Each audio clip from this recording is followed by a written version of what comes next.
Hi everyone, welcome to Avantika moments content flow. ఏంటివి ఈ ప్లేట్లో అనుకుంటున్నారా? నేను మీకు చెప్పాను కదా, నేను వెయిట్ లాస్ అవ్వాలనుకున్నప్పుడు ఒక లడ్డు తిన్నాను అని. ఈ లడ్డూస్ తినడం వల్లే నేను వెయిట్ లాస్ తొందరగా అయ్యాను అండ్ రైస్ తగ్గించుకోగలిగాను. ఇప్పుడు ఆ లడ్డూని ఎలా చేసుకోవాలో చూద్దాం రండి. అయితే ఈ వీడియోని మాత్రం ఎక్కడ స్కిప్ చేయకుండా చూడండి. ఈ వీడియో మధ్యలో నేను కొన్ని టిప్స్ కూడా చెప్తాను. ముందుగా ఒక కప్పు పల్లీలు తీసుకొని లో ఫ్లేమ్ మీద చిన్నగా వేయించుకోండి.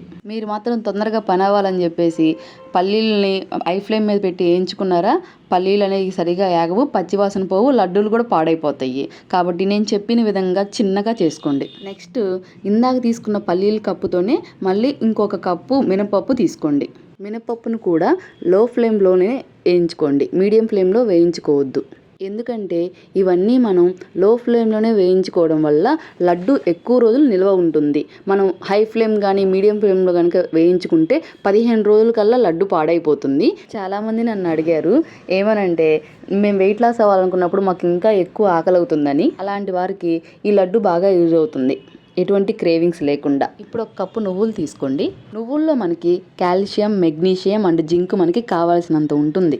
ప్రత్యేకంగా వీటి కోసం మీరు ఏ ట్యాబ్లెట్స్ వాడాల్సిన అవసరం లేదు. ఎముకల బలహీనంగా ఉన్న వాళ్ళు వాళ్ళ ఫుడ్లో ఇవి ఎక్కువ శాతం ఉండేలా చూసుకోండి. ముఖ్యంగా ఎనీమియా అంటే రక్తహీనత ఉన్నవాళ్ళు నువ్వులు తీసుకుంటే ఇందులో ఐరన్ కంటెంట్ ఎక్కువగా ఉండడం వల్ల బాడీలో బ్లడ్ పర్సంటేజ్ బాగా ఇంప్రూవ్ అవుతుంది. నువ్వులు త్వరగా వేగిపోతాయి కాబట్టి లో ఫ్లేమ్ మీద వేయించుకోండి. నువ్వులు వేగినాక ఒక కప్పు బాదం పప్పు తీసుకోండి. బాదం పప్పు అనేవి ఒక కప్పు అయినా తీసుకోండి, లేదు మీకు ఎక్కువ అవైలబుల్గా ఉంటే మీరు ఎక్కువైనా తీసుకోవచ్చు, మీ ఇష్టం అది. ఇప్పుడు ఒక కప్పు అవిసె గింజలు తీసుకోండి. ఇవి కూడా లో ఫ్లేమ్ మీద వేయించుకోండి. వీటిని మనం ఎప్పుడు డైరెక్ట్గా తీసుకోవడం కంటే వేయించుకొని తీసుకుంటే మన బాడీ త్వరగా అబ్జర్వ్ చేసుకుంటుంది. వీటిని వేయించుకొని పొడి చేసుకొని పెట్టుకొని కూరల్లో, స్మూతీస్లో, సలాడ్లపై చల్లుకొని తినొచ్చు. మనం ఈరోజు వీటిని మెయిన్ ఇంగ్రీడియంట్గా యూజ్ చేసుకొని స్వీట్ తయారు చేసుకుందాం. అవిసె గింజలు ఇలా నొక్కగానే తునిగితే వేగినట్లు మనకు అర్థమవుతుంది. ఇప్పటి వరకు మనం ఒక కప్పు పల్లీలు, ఒక కప్పు మినప్పప్పు, ఒక కప్పు అవిసె గింజలు, ఒక కప్పు నువ్వులు, ఒక కప్పు బాదం పప్పు తీసుకున్నాము. కాబట్టి ఇప్పుడు 5 కప్పుల బెల్లం తీసుకోండి. మీరు ఎన్ని కప్పులు అయితే ఇవి ఇంగ్రీడియంట్స్ తీసుకుంటారో అన్ని కప్పులు బెల్లం తీసుకోండి, కరెక్ట్గా సరిపోతుంది మీకు. స్టార్టింగ్ బెల్లం కరిగించుకోవడానికి లో ఫ్లేమ్ పెట్టుకోండి. మనం బెల్లం పాకం పట్టేలోపు ముందుగా వేయించుకున్నవన్నీ చూడండి ఇలా మొత్తం పక్కన కలిపి పెట్టుకోండి. మొత్తం చల్లారాక మిక్సీ పట్టుకుందరు. ఇప్పుడు బెల్లంలో 250 ml ఆఫ్ వాటర్ పోసుకోండి. ఇంకోటి 250 ml అని కొలత అయితే నేను వేసుకోలేదు, జస్ట్ బెల్లం మునిగే వరకు వాటర్ పోసుకున్నాను.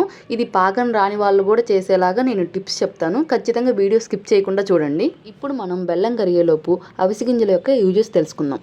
మెయిన్గా అవిసె గింజల్లో ఒమేగా 3 ఫ్యాటీ యాసిడ్స్ ఉండడం వల్ల మన స్కిన్ బాగా గ్లో అవుతుంది అండ్ జుట్టు రాలడం బాగా కంట్రోల్ అవుతుంది. ఇది మన బాడీలో చెడు కొలెస్ట్రాల్ని తగ్గించి మన బీపీని కంట్రోల్లో ఉంచుతుంది.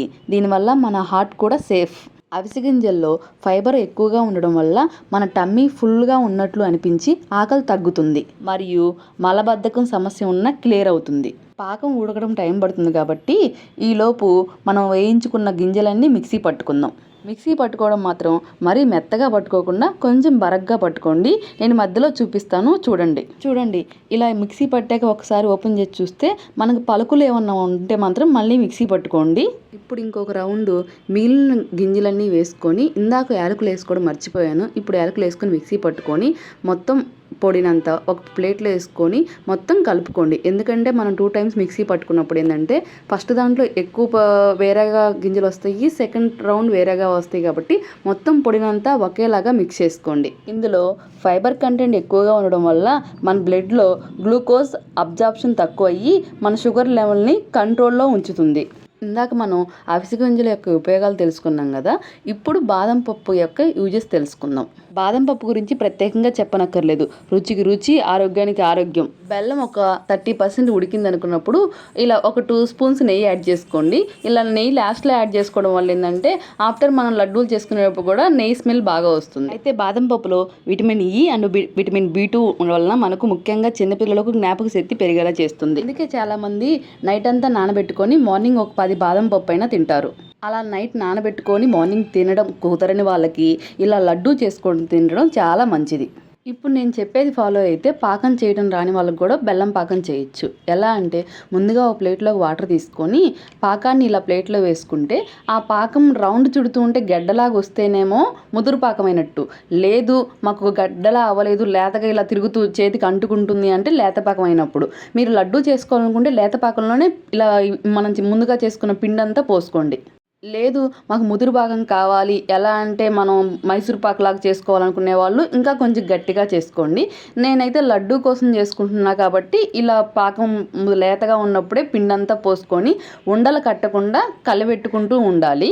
ఇంకొక టిప్ ఏంటంటే ఇందులో నేను మీకు స్టార్టింగ్ వీడియోలో చెప్పా మీకు పాకం చేయని వాళ్ళకి కూడా వచ్చేలాగా ఎలా చెప్తాను అన్నానంటే ఇప్పుడు నేను చేస్తున్నప్పుడు ఎక్కువ ఎలా అంటే పాకం ఎక్కువైపోయినట్టు నాకు ఉండలు రావు అనిపించింది. అప్పుడు నేనేం చేశానంటే ఇంకొక 5 minutes ఎక్కువ ఉడకబెట్టుకున్నాను. అప్పుడు ఏమవుతుందంటే ఫస్ట్ ఆఫ్ ఆల్ చిన్నపిల్లలు తినే వాళ్ళకి కూడా ఆ పిండి అనేది అరగకుండా కడుపులు నొప్పి రాకుండా ఉండడం కోసం మంచిగా ఉంటుంది. ఇలా మనం ఆఫ్టర్ పాకంలో పిండి పోసుకున్నాక ఎక్కువసేపు ఉడకబెట్టుకోవడం వల్ల. ఇప్పుడు మనం ఈ మిశ్రమాన్ని అడుగు మాడకుండా స్లోగా కలుపుకుంటూ ఉండండి. మీరు లడ్డూలు చేసుకోవాలనుకున్నప్పుడు కొంచెం బాగా గట్టిపడక ముందే ఒక ప్లేట్లోకి తీసుకోండి. అయితే ఆ ప్లేట్కి ముందుగా నెయ్యి పూసుకొని పక్కన పెట్టుకోండి. ఎందుకంటే మనం ఆఫ్టర్ ఆ మిశ్రమాన్ని ఆ ప్లేట్లో వేస్తే అడుగున అంటుకోకుండా ఉండడం కోసం నెయ్యి రాసుకోమని చెప్తున్నాను. నేను ఇప్పుడు నెయ్యి రాసిన ప్లేట్లోకి చేసిన మిశ్రమాన్ని అంతా ట్రాన్స్ఫర్ చేసుకున్నాను. ఇప్పుడు మీరు లడ్డూ చేసుకోవాలనుకుంటే ఇలా చల్లారాక లడ్డూ అయినా చేసుకోవచ్చు. లేదు మీరు ఇంతే కనుక వదిలేస్తే కనుక మైసూర్ పాక్ లాగైనా అవుతుంది. చూడండి నేను ఎక్కువ ఆరిపోకుండా ఉన్నప్పుడు మాత్రమే ఇలా కేకుల్లాగా పీసెస్ లాగా కట్ చేసుకున్నాను. కొంత భాగాన్ని లడ్డూలుగా చేసుకున్నాను. మీకు చూపిస్తున్నాను ఎలా ఉన్నప్పుడు కేకులుగా కట్ చేసుకోవాలో. బాగా డ్రై అయిపోయాకైతే కేకుల్లాగా మీకు రావు. చూడండి ఇలా మీరు ఒక చాక్ తీసుకొని మంచిగా కేకులాగా కట్ చేసుకోండి. అయితే నేను మా పిల్లల కోసం ఇష్టంగా తినడానికి లేతగా ఉన్న మిశ్రమాన్ని తీసుకొని ఐస్ మౌట్స్లో వేసుకొని డ్రై అయిపోయాక చూడండి ఎలా షేప్స్ వచ్చాయో. ఇలా చేసుకోవడం వల్ల మీ పిల్లలు కూడా ఇష్టంగా తింటారు.